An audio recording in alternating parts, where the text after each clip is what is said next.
قصة عمرو دياب مع أحد المعجبين في أحد الأفراح بالقاهرة. لقينا في الفترة الأخيرة فيديوهات منتشرة على السوشيال ميديا، على اليوتيوب وعلى الانستجرام وعلى الفيسبوك، بوجود مشهد تعدي عمرو دياب على أحد المعجبين أثناء وجوده في أحد الحفلات بالقاهرة.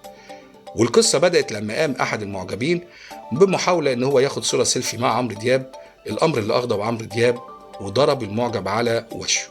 طبعا الموقف ده لما يمر قدام المعجبين وقدام محبين عمرو دياب هيقابلوا الموقف ده بالغضب، خاصة إن مش ده الموقف الأول من عمرو دياب تجاه معجبينه أو تجاه حتى الناس اللي شغالة معاه. يعني احنا شفنا في أحد الحفلات لعمرو دياب أثناء تعديه على مهندس الصوت، أثناء وجوده في حفلة من حفلات اللي بيقوم بها عمرو دياب في الساحل الشمالي، وكمان وجود ومشهد كمان تعدي عمرو دياب على الحراس اللي كانوا بيقوموا بحراسته في أحد الحفلات وتعدي باللفظ عليهم.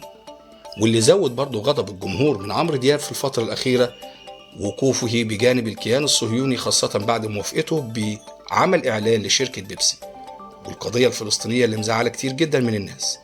يا ترى الزمن مخبي لك إيه يا عم عمرو؟